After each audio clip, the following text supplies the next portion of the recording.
Magnetic fields. Fields exist around magnets that exert a force on the region around them. These magnetic fields are vector quantities that possess magnitude and direction.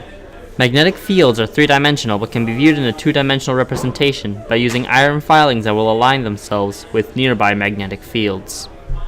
Imaginary lines are force lines for magnetic fields that help to visualize fields as well as provide a measure of the strength of magnetic fields. The number of imaginary field lines passing through a surface is called the magnetic flux. Flux per unit area is proportional to the strength of the magnetic field. Magnetic field sources are dipolar, having a north pole and a south pole. Field lines arc around magnets from the north pole to the south pole, forming a closed loop. Magnetic flux is most concentrated at poles, where magnetic field is strongest due to the concentration of more field lines at those areas of the field. The direction of a magnetic field line is the direction that a north pole of a compass points to when it is placed in the magnetic field. Magnetic fields exert forces on other magnets, as many people are already aware of. Like poles repel each other while unlike poles attract each other.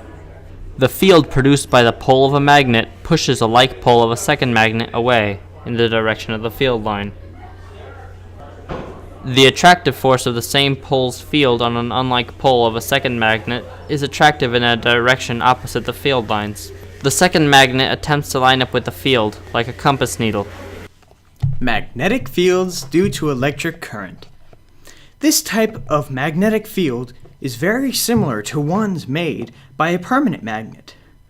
But instead of being naturally occurring, these require an electric current to be flowing through a wire.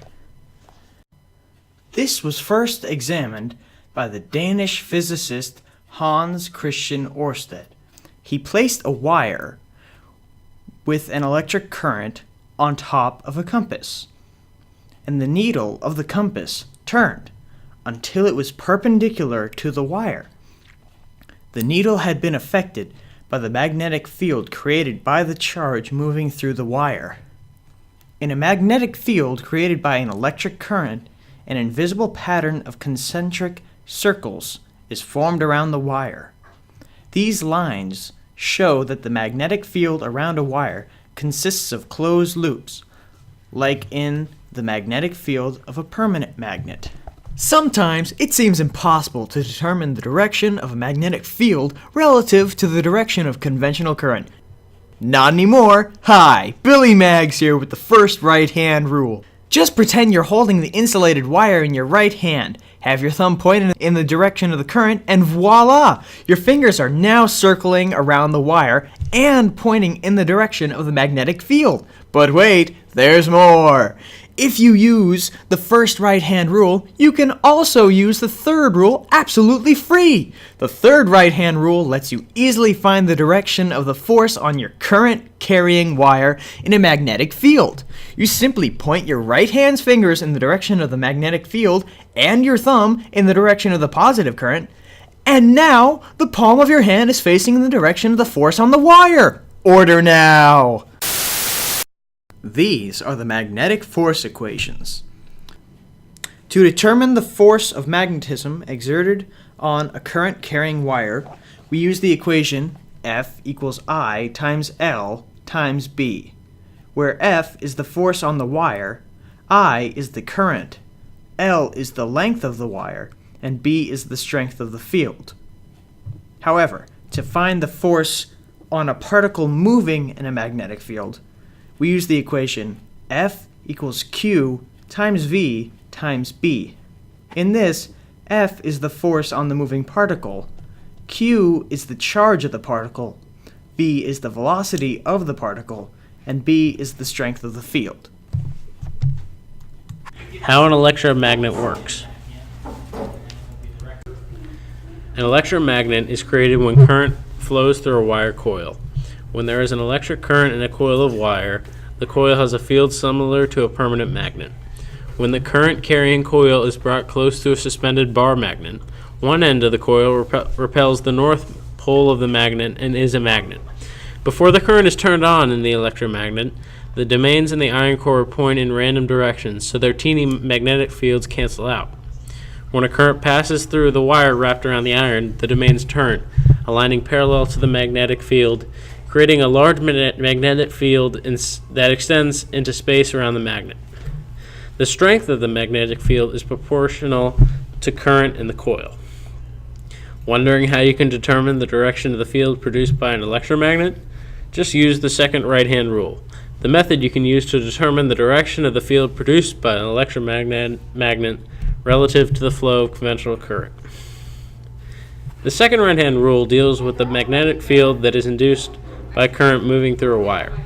Take your right hand and wrap your fingers around the wire, with your thumb pointing in the direction that the current is flowing.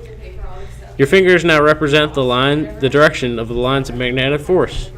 Finally, electromotive force, or EMF, is the voltage developed by any source of electrical energy, such as a battery or dynamo.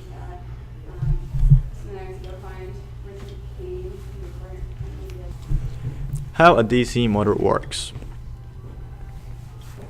A DC motor is a motor which relies on the fact that like magnetic poles repel and unlike magnetic poles attract each other.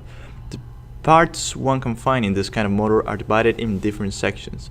The MHA, motor housing assembly, the AA, armature assembly, and the EA, end cap assembly. Motor housing assembly, or the stator.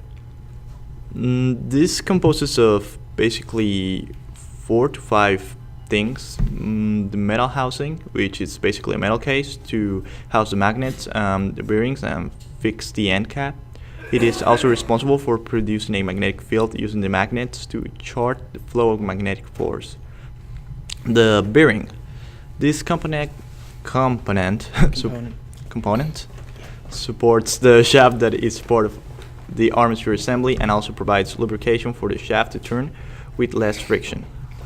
The magnet. The permanent magnet is the key component in producing a magnetic field which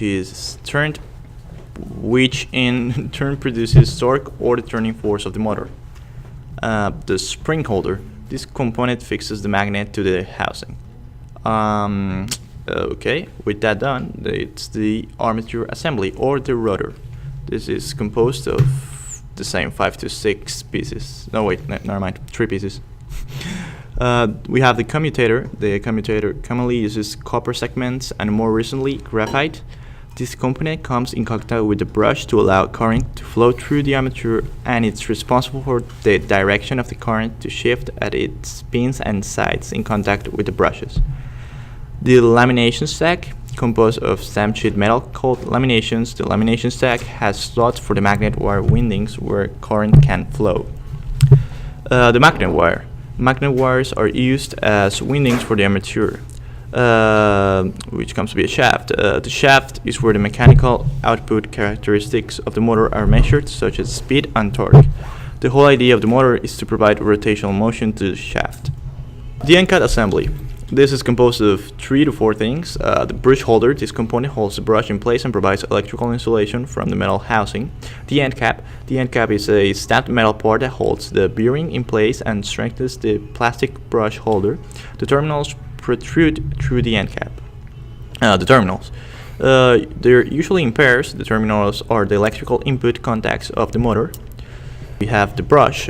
The brush, usually composed of carbon material, enables electrical current to flow from the terminal to the armature as it slides in contact with the commutator, while the armature assembly is rotating. How does a generator work?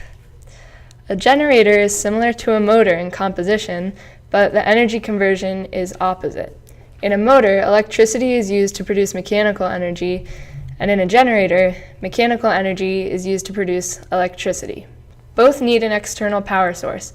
A motor needs electricity, and a generator needs mechanical energy, like movement or turning. For example, a turbine could be used to provide mechanical energy for a generator, and a generator could be used to provide electricity for a motor. Generators can be alternating current or direct current, but alternating current is more common. At the center of a generator is the armature, which is a loop consisting of a metal core like iron or steel, with an electric conductor, like copper wire, wound around it. This armature is surrounded by magnets that create a magnetic field, in which the armature can rotate freely. The conductors that go through the magnetic field produce an EMF, or electromotive force. which also creates an electric current. Brush slip rings are fixed around the armature outside of the magnetic field, so the current can pass into the external circuit while the armature continues turning.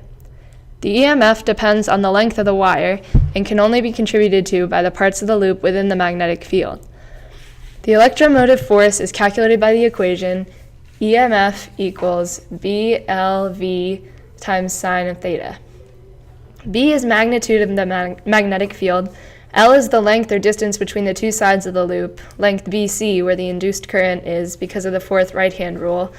V is velocity of the wire, and theta is the angle.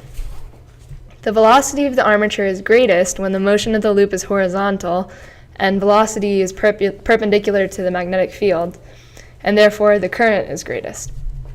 When the loop is vertical and its velocity is parallel to the magnetic field, the current is zero. In each half turn of the loop, the current switches from its maximum value to zero, then switches directions. Power in the generator depends on the current and voltage. Average power of the generator is half the maximum power. Effective current can be determined by the equation average power equals effective voltage squared times resistance, or effective current equals the square root of 2 over 2 times the maximum current. Effective voltage can be found like effective current, square root of 2 over 2 times the maximum.